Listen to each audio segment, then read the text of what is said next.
पद संख्या 803 पद रत्नाकर का पाठ। बोलो जय राधे राधे, बोलो जय राधे राधे, बोलो जय राधे राधे, बोलो जय राधे राधे। राधा माधव की प्राण, बोलो जय राधे राधे। राधा माधव की प्राण, बोलो जय राधे राधे। राधा मधुमयी महान, बोलो जय राधे राधे।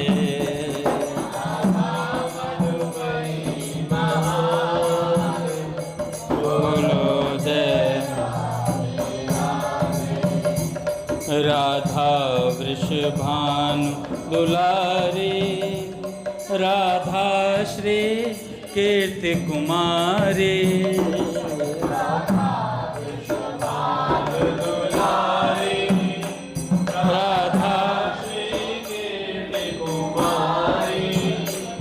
दोनों के प्राण समान, बोलो जय राधे राधे। दोनों के प्राण समान, बोलो जय राधे। राधा की मति में सो है, माधव की मति में जो है।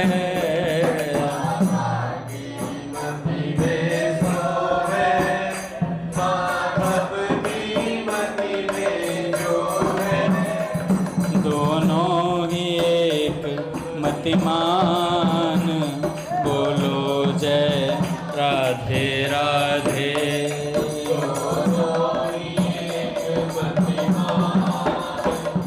बोलो जय राधे राधे। राधा अति भोली भाली, माधव मोहन मधुशाली।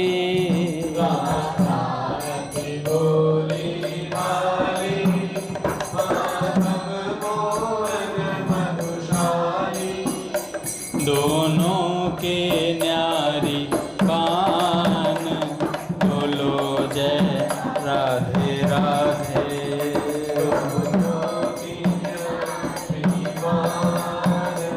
बोलो जय राधे राधे। राधा जब निपट सयानी, माधव सजते अज्ञानी। राधा जब निपट सयानी, माधव सजते अज्ञानी। राधा जब निपट सयानी, माधव सजते अज्ञानी। निपट सयानी, माधव सजते अज्ञानी। दोनों की दो पहचान, बोलो जय राधे राधे। दोनों की दो पहचान, बोलो जय राधे राधे। राधा माधव एक रूपा, लीला में भिन्न स्वरूपा। एक रूपा, लीला में भिन्न स्वरूपा। दोनों ही एक भगवान, बोलो जय राधे राधे।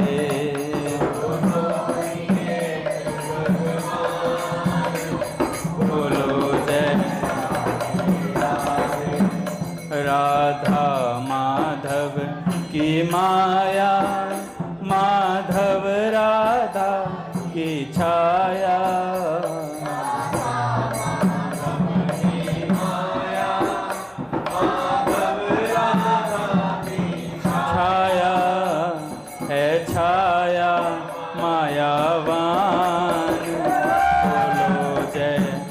राधे राधे है छाया मायावान बोलो जय राधा माधव की प्यारी माधव राधा मनहारी प्यारे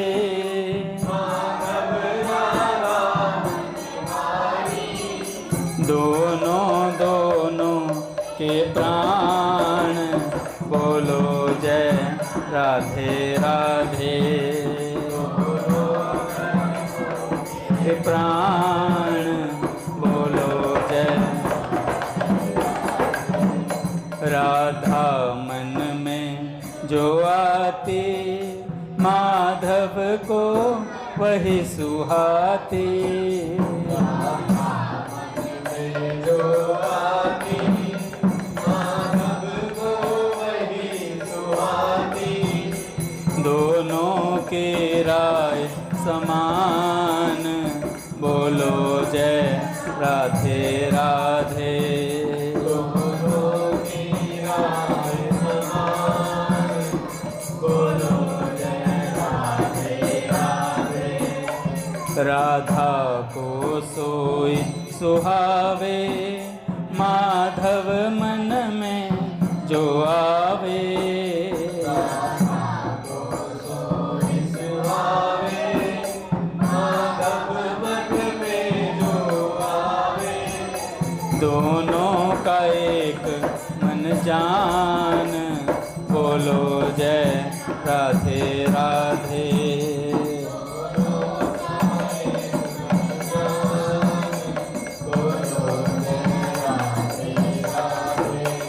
राधा माधव की जोड़ी जियो जुग लाख करोड़ी राधा माधव की जोड़ी जियो जुग लाख करोड़ी दोनों सुखी महान बोलो जय राधे राधे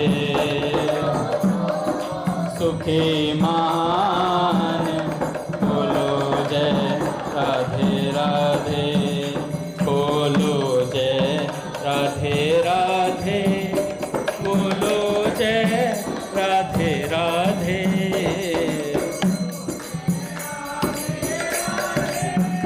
बोलो जय राधे राधे राधा माधव की प्राण बोलो जय राधे राधे की प्राण बोलो जय राधे राधे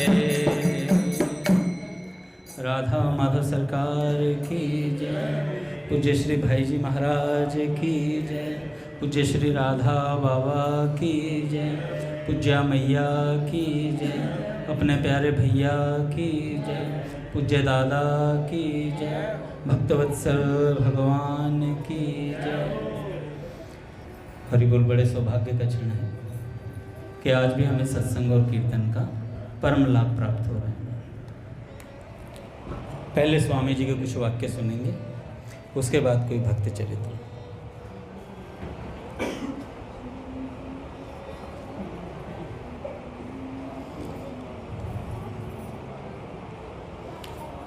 सेठ जी पूज्य स्वामी जी कहते हैं कि आप कहते हैं कि हमने सत्संग की बात सुन तो ली पर वह हमारे काम में नहीं आती, परंतु वास्तव में सच्ची बात कभी निरर्थक जाती ही नहीं, क्योंकि सत्य वस्तु का कभी अभाव नहीं रहता, ऐसा स्वामी जी कहते हैं। ना भावो विद्यते सतः, इसकी क्या पहचान है भैया? पहचान यह है कि सत्संग का समय होने पर आप घर पर रह नहीं सकते, सत्संग की तरफ खींचते हैं। यह कौन खींचता है? आपके भीतर जो संस्कार जमा है वह आपको सत्संग की तरफ खींचता है। सत्संग में जो आपकी रुचि है वह रुचि कहती है कि आपके भीतर सत्संग के संस्कार हैं, आप उनको जान नहीं सकते, पर लाभ तो होता है, लाभ तो होता है। स्वामी जी कह रहे हैं सत्संग सुनते सुनते, कई लोग कहते हैं सत्संग से लाभ नहीं हो रहा, पर स्वामी जी कहते हैं देखो जब सत्संग का समय होता है तो आप रुक नहीं पाते, तो इसका मतलब सत्संग से लाभ हो रहा है। अब आप दूसरी बात सुने, सत्संग के समान उग्र साधन, उग्र तपस्या, उग्र पुण्य कोई है ही नहीं। हजारों वर्षों की तपस्या से जो लाभ नहीं होता, वह लाभ सत्संग सुनने से तत्काल हो जाता है। कई लोगों ने खुद मेरे से कहा है कि सत्संग सुनने से हमें बहुत लाभ है, हमारी वृत्तियों में बहुत फर्क पड़ा है। सत्संग करें और फर्क ना पड़े, ऐसा हो ही नहीं सकता। कोरी कथा ही ना सुने, प्रत्युत सत्संग की बातों को गहरा उतरकर समझें तो साधक के ऊपर फर्क पड़ता है। किसी ने कहा यह अक्षर सीख लिया तो मानो उसने आचार्य की पढ़ाई का एक अंश पढ़ लिया।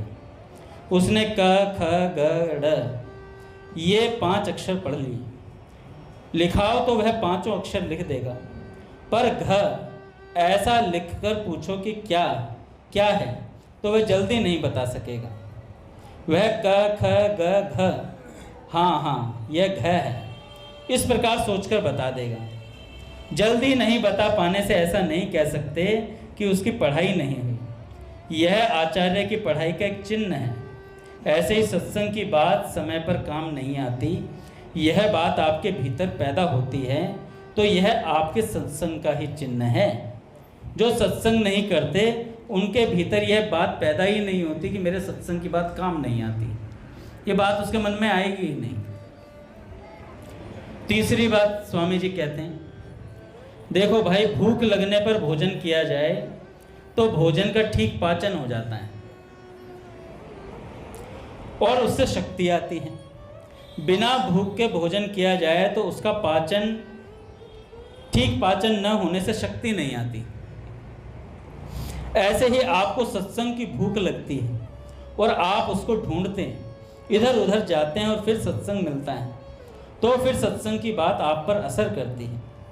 आप तो रुपए कमा रहे हो, उनका आह्वान कर रहे हो, पंखा चल रहा है आराम कर रहे हो, कूलर चल रहा है ठंडी ले रहे हो, गर्मी ना हो जाए, ऐसा करके सत्संग सुनते हो तो भाई अभी भूख नहीं लगी है, अभी भूख नहीं लगी है, सुनने की इच्छा तो है नहीं, भाव यह रहता है कि चलो घूम आए, एक पिकनिक हो जाएगी, एक पिकनिक हो जाएगी। अगर भूख लगती और जगह जगह भटकते तब पता लगता कि हाँ भाई वाकई में सत्संग कोई वस्तु होती है। भूख लगने पर ही वह जचता है, रुचता है और पचता है। भूख ना हो तो वह जचता नहीं, रुचता नहीं और पचता भी नहीं। पूज्य श्री स्वयं ज्योति जी महाराज बीकानेर में नरसिंह सागर पर ठहरे हुए थे। एक भाई ने कहा महाराज आप हमारे बगीचे में आ जाएं तो अच्छा है, नरसिंह सागर हमारे लिए दूर पड़ता है, बगीची नज़दीक पड़ती है। तो बाबा जी बोले तो तेरे घर पे ही आ जाऊं ना, फिर तेरे घर पे ही आ जाऊं फिर। अब भाव यह है कि बाबा जी हमारे नज़दीक आ जाएं तो हमें सुविधा रहे, यह नहीं कि हम बाबा जी के पास चले जाएं और लाभ ले लें। सत्संग का समय कौन सा रखा जाता है? जब काम धंधे का समय नहीं हो, वह समय सत्संग का रखा जाता है। मतलब फालतू समय सत्संग के लिए है। स्वामी जी कह रहे हैं फालतू समय सत्संग के लिए, भजन ध्यान के लिए रखा जाता है। और कहते हैं कि असर नहीं हुआ, और कहते हैं फिर असर नहीं हुआ। असली समय तो रुपए कमाने में लगाते और फालतू समय सत्संग में। कितनी स्वामी जी खास बात बता रहे हैं। और फालतू समय सत्संग में लगाते हैं और लाभ चाहते हैं, असली लाभ चाहते हैं एकदम खरा। मालिन बेर बेचती है तो बालक उसके पास धन ले जाता है और बदले में बेर ले लेता है। बालक कहता है कि अब बेर दे दें, तो वह 1-2 बेर और दे देती है। जब वह और बेर मांगता है तब वह कहती है कीणो तो संभाल, अर्थात तू कितना धन लाया है उसको तो देख लें। मेरे से ही कहता है कि दे दे दे दे, पर तूने खर्च कितना किया है? ऐसे ही आपसे पूछा जाए कि सत्संग के लिए आपने कौन सा समय खर्च किया है? नींद का समय खर्च किया है कि व्यापार का समय खर्च किया है या असली काम का समय खर्च किया है? पूछा जाए कि सत्संग में आप आए नहीं तो कहेंगे कि आते तो थे, पर एक बंदे ने रास्ते में घेर लिया था और फिर उससे बातों में लग गए।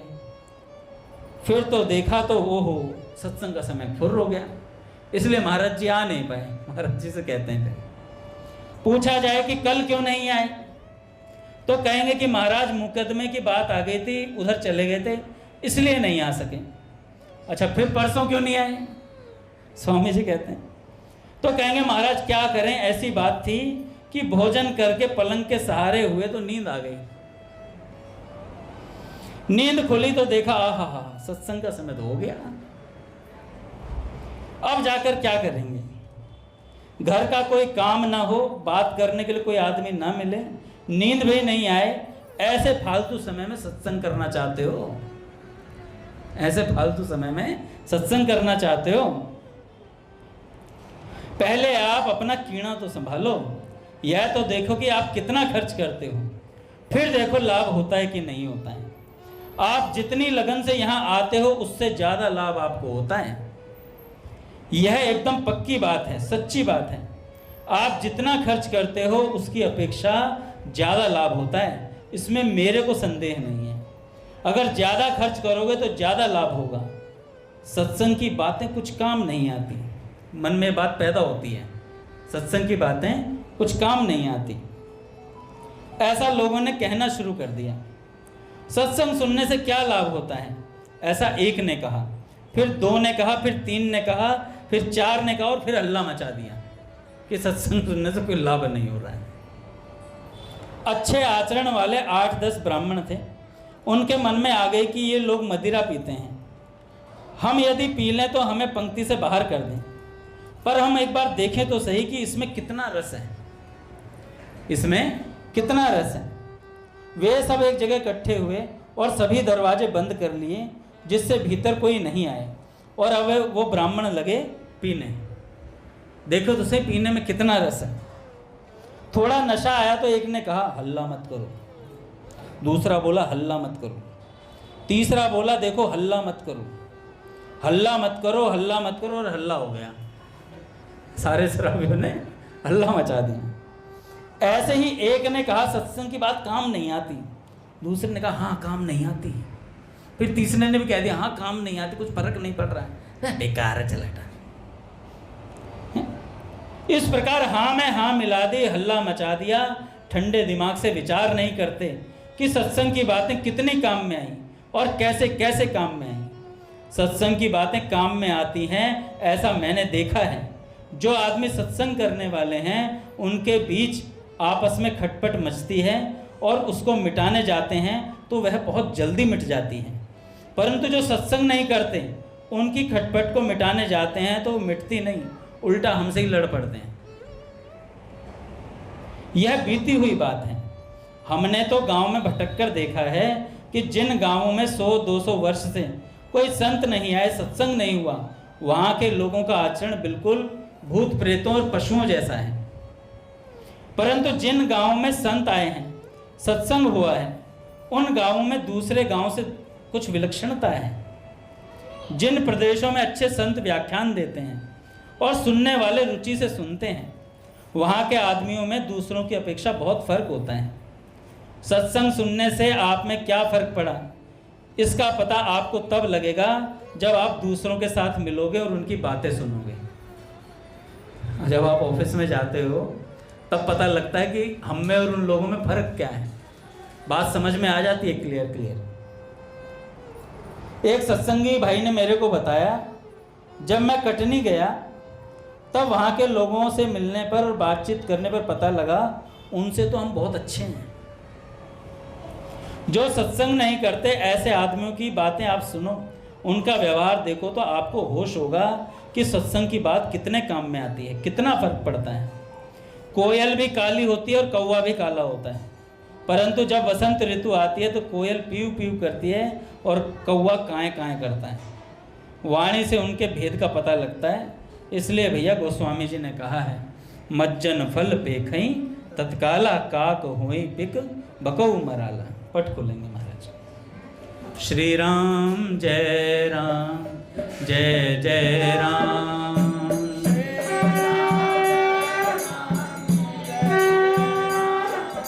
श्री राम जय जय राम।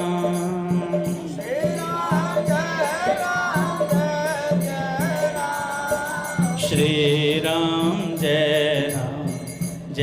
जय राम।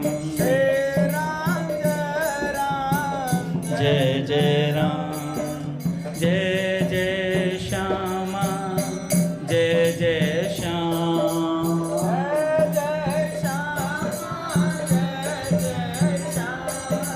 जय जय श्री वृंदावन धाम। जय जय श्री वृंदावन धाम। बोलिए राधा माधव सरकार की जय। तो स्वामी जी कहते हैं, यह साधु समाज प्रयाग है, इसमें स्नान करने से तत्काल फल होता है। कौवा कोयल हो जाता है और बगुला हंस हो जाता है। कौवा हंस नहीं होता, कोयल होता है, अर्थात उसका रंग नहीं बदलता, पर वाणी बदल जाती है, अर्थात व्यवहार बदल जाता है। ऐसे ही बगुला हंस होता है तो उसका रंग तो वही रहता है, पर उसमें नीर छीर का विवेक आ जाता है। तात्पर्य है कि सत्संग रूपी प्रयागराज में स्नान करने से कौवा और बगुले का रूप तथा रंग तो वही रहता है, पर व्यवहार और विवेक में फर्क पड़ जाता है। परंतु इसकी पहचान किसको होती है? विद्वान ही विद्वान को पहचानता है भैया। जो अच्छे संत हैं वे देखते ही परख लेते हैं। एक बूढ़े संत थे, वे अपनी बात कहते थे जब वे वैरागी साधु हुए तब वे जोधपुर चले गए और वहाँ मोती चौक में श्री गुपत राम जी महाराज के पास रहकर नाम जप करने लगे। उनको देखते ही महाराज जी बोले कि यह सुलगा हुआ है, अर्थात इसके भीतर वैराग्य की आग लगी हुई है। अब इस बात को वैराग्यवान के सिवाय दूसरा कौन पहचान सकता है? ऐसे ही सत्संग करने वाले को संत लोग पहचान लेते हैं। वे उसकी बात सुनकर जान लेते हैं कि इसे को कोई ना कोई संत मिला हुआ है। आप कहते हो कि कुछ फायदा नहीं हुआ, पल्ला झाड़ सत्संग है, ऐसी बात नहीं है। असर हुए बिना रहेगा नहीं। स्वामी जी कहते हैं असर हुए बिना रहेगा नहीं। एक कहानी आती है, डाकुओं का एक दल था। उनमें जो बड़ा डाकू था वह सबसे कहता था, भाई जहाँ कथा सत्संग होता है वहाँ कभी मत जाना, नहीं तो तुम्हारा काम धंधा बंद हो जाएगा। कहीं जा रहे हो, बीच में कथा होती हो तो जोर से कान दबा लेना, सत्संग मत सुनना। ऐसी शिक्षा डाकुओं को मिली हुई थी। एक दिन एक डाकू कहीं जा रहा था, रास्ते में एक जगह सत्संग प्रवचन हो रहा था। रास्ता वही था, उधर ही जाना था। जब वह डाकू उधर से गुजरने लगा तो जोर से अपने कान दबा लिए। चलते हुए अचानक उसके पैर में कांटा लग गया। उसने एक हाथ से कांटा निकाला और फिर कान दबाकर चल पड़ा। कांटा निकालते समय उसको बात सुनाई देगी, देवताओं की परछाई नहीं होती। उस दिन एक दिन डाकुओं ने राजा के खजाने में डाका डाला। राजा के गुप्तचरों ने खोज की। एक गुप्तचर को उन डाकुओं पर शक हो गया। डाकू लोग देवी की पूजा किया करते थे। वह गुप्तचर देवी का रूप बनाकर उनके मंदिर में देवी की प्रतिमा के पास खड़ा हो गया। जब डाकू लोग वहां आए तो उसने कुपित होकर डाकुओं से कहा कि तुम लोगों ने इतना धन खा लिया पर मेरी पूजा नहीं की, मैं तुम सबको खत्म कर दूंगी। ऐसा सुनकर वे सब डाकू डर गए।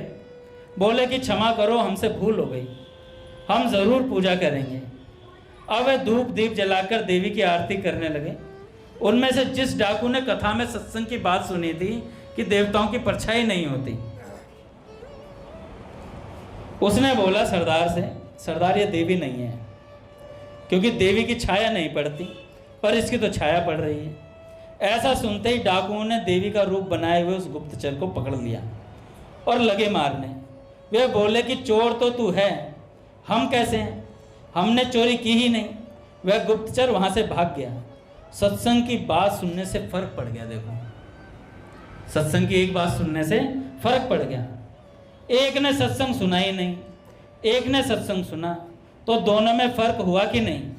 सत्संग करने वाले को माप तोल लो तो कुछ फर्क नहीं पड़ता, पर भीतर से बहुत फर्क पड़ता है। ठाकुर जी को भोग लगाते हैं तो प्रसाद 1 तोला भी कम नहीं होता, पर उसको लेने के लिए लखपति करोड़पति हाथ फैला देते हैं। उनको प्रसाद का कण मात्र भी दे दो तो प्रसन्न हो जाते हैं। यह क्या है? भगवान का प्रसाद है। भगवान के अर्पण किए हुए पदार्थ में एक विलक्षणता आ जाती है जिसको हर एक नहीं देख सकता, केवल विवेक वाला ही देख सकता है। केवल विवेक वाला ही देख सकता है। अर्थात भगवान के भक्तों में, भक्ति में, प्रसाद में, भगवान के नाम में थोड़े पुण्य वालों की रुचि नहीं होती। वे इनको पहचानते नहीं। जो पुण्यशाली होते हैं उनको ही भगवान के अर्पण किए हुए प्रसाद में विचित्रता दिखती है। अर्पण करने वाला जितना ही भावपूर्वक अर्पण करता है उतनी ही उस वस्तु की विलक्षणता आती है। भाव में बड़ी भारी शक्ति है सज्जनों। ऐसी बातें देखी हुई हैं, शास्त्रों में भी आती हैं। कोई गृहस्थ किसी साधु को अन्न देता है तो उसका भाव जितना अच्छा होता है उतनी ही उस अन्न में विलक्षणता आ जाती है। एक जगह की बात है, ऐसा भावपूर्वक बनाया हुआ भोजन 2-3 दिन तक रह गया पर वह खराब नहीं हुआ। ऐसे अन्न को खाने पर असर पड़ता है, परंतु जानने वाले ही जाने, दूसरा क्या जाने। जिसके लागी है सोई जाने, दूजा क्या जाने रे भाई। एक बाबा जी से कोई बोला, महाराज आप भजन करते हो तो क्या अनुभव हुआ बताओ। आजकल के साधकों की ये बड़ी खास बात है काका, हम लोग दूसरे के अनुभव बहुत जानना चाहते हैं और जानकर उसका सत्यानाश कर देते हैं। जान लिया, उसके बाद उस पर विश्वास नहीं किया, या तो जाना तो विश्वास करके कुछ अपनी साधना बढ़ानी थी, जान लिया और उसके बाद सत्यानाश कर दिया। क्यों? उस पर विश्वास नहीं करा और उसे अरे फेंक रहा था, फेंक रहा था। ऐसे कोई भगवान के, हम पागल हैं 16-17 साल से यहाँ माला फेर रहे हैं, इसको होगा अनुभव एक दिन में, और हो गया होगा भाई। या तो पूछता नहीं, और पूछा तो विश्वास कर ले, नहीं तो पूछने का मतलब ही नहीं था तेरा।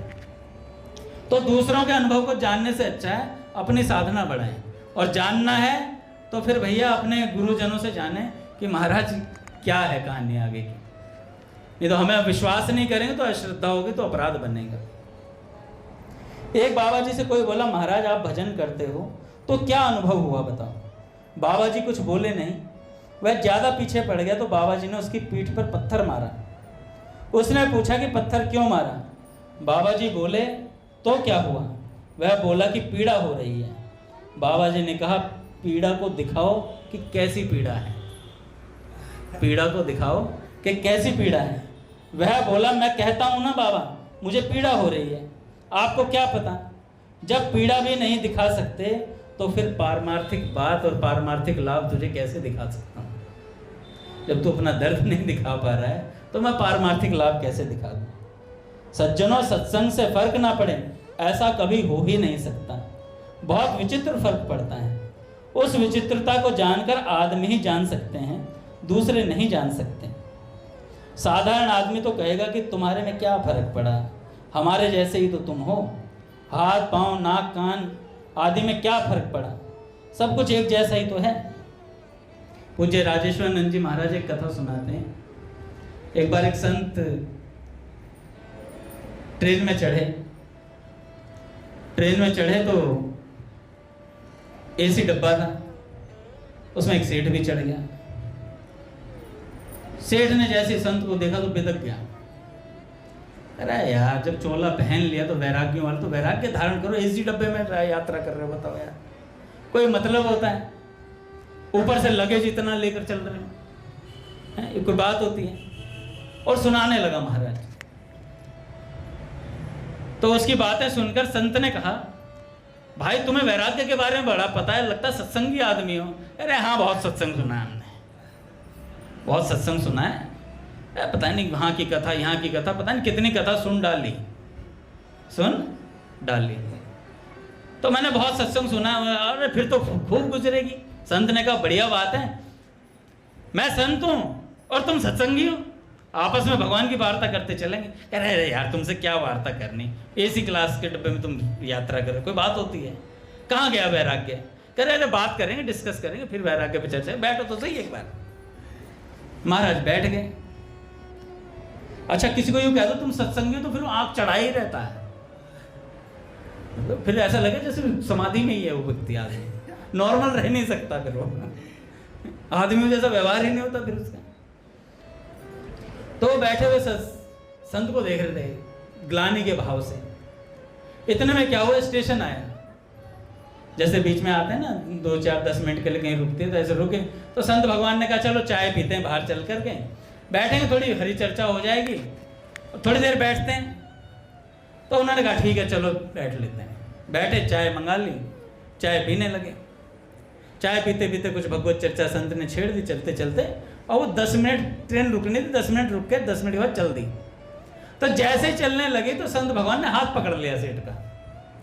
अरे कहाँ जा रहे? अरे बाबा ट्रेन जा रही है। अरे रुको यार सत्संग करेंगे, थोड़ी देर बैठे। अरे नहीं नहीं नहीं भाई ट्रेन जा रही है। महात्मा जी क्या बात कर रहे हो, ट्रेन चली जाएगी, छूट जाएगी ट्रेन। कह रहे अरे नहीं नहीं पहले ये बता तुझ में और मुझ में फर्क है कि नहीं? कह रहे अरे महाराज जान दो, देखो मेरा लगेज वगैरह सब जा रहा है उसके अंदर, उसमें पैसा भी था, थोड़े बहुत गहने भी थे, चला जाएगा सब कुछ। कह रहे लगेज तो मेरा भी है, मेरा भी तो जाएगा। बैठ थोड़ी चाय और पियेंगे, सत्संग की चर्चा करेंगे, बता तेरे में फिर में फर्क है कि नहीं? भाई वो तिल में ला गया। तिल में ला गया तो संत ने पूछा बता तेरे में और मुझ में फर्क है या नहीं, वरना ट्रेन गई। कह रहा महाराज फर्क तो है, मैं चाहकर भी संसारिक वस्तुओं का त्याग नहीं कर सकता, और आप इन संसारी वस्तुओं का त्याग एक क्षण में कर सकते हैं। ये फर्क है आप में और मुझ में। संत ने कहा चल जा सिमरन जी ले अपनी जिंदगी, चढ़ जा ट्रेन में। और चढ़ गई वो ट्रेन में। तो भैया संत में और हम में बहुत फर्क होता है। हमें दिखता है कि संत एसी में रह रहे हैं, बड़ी बड़ी गाड़ियों में घूम रहे हैं। अरे उन्हें तो हवाई जहाज में घूमना चाहिए, वो शुगर है नीचे चल रहे हैं गाड़ियों में। संत हमारे पहुंच के बाहर की वस्तु हैं, पर वो हम पर कल्याण करने के लिए हमारे मध्य आए हुए हैं कि हमारा कल्याण हो जाए, हम किसी तरीके से भगवान में लग जाएं। एक राजा था, और अक्सर तो कल्याण की बात लोग पूछते नहीं हैं। पहले हम लोग गीता भवन जाते थे, गीता उसमें क्या नाम है, गीता भवन के अंदर 2010 की बात मुझे याद है। हम 5 नंबर के गीता भवन के पीछे वाले हॉलों में रुके हुए थे। याद होगा काका अपने की यात्रा भी थी, और हम लोग जानते नहीं थे गीता भवन में किसी को इतना खास, बस ऐसे ही हमने लिया और हमें पीछे हॉल मिल गए। बड़ा सुंदर उस समय कीर्तन होता था, अक्सर महादेव जी चर्चा करते हैं, बड़ा रस भी आता था, क्योंकि हम प्यासे थे उस समय। अब हमारी प्यास बुझ चुकी है, क्योंकि अब हम लस्सी पी रहे हैं, अब हमें पानी से औचित्य नहीं रहा है। लस्सी रबड़ी मुंह लग गई है, तो अब पानी, अब कीर्तन क्या वस्तु होते? अरे कीर्तन से ऊपर उठ चुके हैं हम, ऑलवेज इन समाधि, है ना, अब उससे नीचे ही नहीं आ पा रहे हैं। जब जाते थे तो पीछे गीता भवन रात्रि के समय भगवत चर्चा करते थे बैठ करके। सच बता रहा हूँ, व्यर्थ चर्चा कम होती थी उस समय, क्योंकि उस समय चाव था भगवान की भक्ति करने का। भैया ने जो लॉ लगाई थी उस समय, वो लॉ बिल्कुल प्रज्वलित थी उस समय। ऐसा लगता था कुछ कर लें, कुछ भगवान के लिए कुछ कर दिखाएं, या भगवान के लिए कुछ भैया के लिए कुछ कर दिखाएं। भैया कहते हैं भैया के लिए कुछ कर दें, भैया कह रहे हैं भगवान का भजन करना चाहिए। तो उस समय कीर्तन, आज स्वामी जी कह रहे थे कि क्या होगा अगर हमारा समय व्यर्थ हो गया तो। स्वामी जी ने कहा नाश पिट जाएगा एकदम। हम लोग जो सोचते हैं ना कि यहाँ एक राम नाम लेने जितना समय भी अगर व्यर्थ जा रहा है तो मट्टी पलीत हो रही है हम लोगों की। एक राम नाम लेने जैसा समय भी व्यर्थ हो रहा है, और हम जानबूझकर करते हैं। आप सब नहीं, मतलब मैं करता हूँ, जो जो करता है वो अपना अपना ध्यान रख ले भैया। समय बहुत व्यतीत होता है, 61 माला आराम से हो सकती है, आराम से, और उसके बाद सत्संग भी सुना जा सकता है, ध्यान भी हो सकता है, पर हम करते नहीं हैं क्योंकि हमारी रुचि नहीं है। बोर हो जाते हैं हम एक वस्तु से बहुत जल्दी जल्दी। तो भैया उस समय व्यर्थ समय बहुत कम होता था, हरी चर्चा होती थी, स्वामी जी महाराज के कक्ष का दर्शन करने का इतना चाव रहता था कि स्वामी जी के, अब उसके बाद कितनी बार गीता भवन गए होंगे हम लोग, और कितनी बार हमारे मन में आई होगी कि स्वामी जी के कक्ष के दर्शन कर लें। अरे 3 नंबर में प्रवेश ही नहीं करते कई लोग, तो जाते ही नहीं है। प्रहलाद जी गलत बोल रहा हूं तो बताओ। 15-15 दिन रह आते हैं और हमने कमरे से ही बाहर नहीं निकलते हैं, क्योंकि धाम में सोना भी, आज भैया डिस्कस कर रहे थे सत्संग में, धाम में सोना भी भजन है।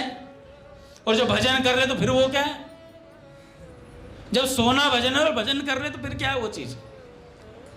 कितनी ऊंची बात है। पूज्य भैया कह रहे थे आज सत्संग में कि भैया वृंदावन धाम में आ गए तो प्रिया प्रीतम से लाड़ लड़ा लो, नाम रूप गुण लीला धाम इनका चिंतन कर लो भैया। प्रमाद करेंगे तो फिर कुछ हाथ नहीं आने वाला है। सेठ जी के कक्ष में जाते थे, भाग भाग के भाई जी के कक्ष में जाते थे। अरे भाई 1-1 महीना भी रहे हैं गीता भवन में, तब भी नहीं जाते हैं भाई जी के कक्ष में। अब आखिरी दिन याद आती है, अरे यार डाल में कोठी तो गया ही नहीं मैं, सेठ जी के कक्ष में तो गया ही नहीं मैं। उन दीवारों पे लिखे हुए श्लोकों को पढ़ने का चाव रहता था, चौपाइयां पढ़ के इतनी प्रसन्नता होती थी। गीता भवन नंबर 1 का जो मंदिर है ना, उसकी चौपाइयां कई मैंने याद कर ली थी। वहां जब सत्संग होता था, दामड़ा जी पिताजी करवाते तो बैठे बैठे ऊपर लिखे हुए दोहे याद करता रहता था। नारायण जी स्वामी जी के और बहुत सारे दोहे होते थे, वो याद करते रहते थे। तो पहले चाव होता था, अब पाव रहता है, बड़ा पाव। तो कल्याण की बात बहुत कम पूछने में आती है, और पूछने में आती है तो हम पे समय नहीं है इतना, क्योंकि हम व्यस्त हो गए, गृह कार्य नाना जंजाला सो अति दुर्गम। ये चौपाई याद करके मुंह पे मार दी जाती है। अगर मैं बाबा मेरे से पूछें कि अंगद जी क्या हो गया आजकल सत्संग में कीर्तन में नहीं आ रहा, अरे बाबा आपको क्या पता, गृह कारज नाना जंजाला। अब बाबा कहेंगे आगे की चौपाई मैं बता डाला। आगे की चौपाई मैं बता देता हूं, तुम क्या बताओगे? ज्ञान इतना हो गया, भंडार इतना हो गया है, अभिमान इतना हो गया है कि हम सामने वाले को सुनना नहीं चाहते। तो राजा ने अपने उससे पूछा, जो कुलगुरु होते हैं उनसे पूछा कि भाई मेरे कल्याण का मार्ग बताओ। तो राजा ने जब उन्होंने बताया, उन्होंने कहा भाई देखो नाम जप किया करो।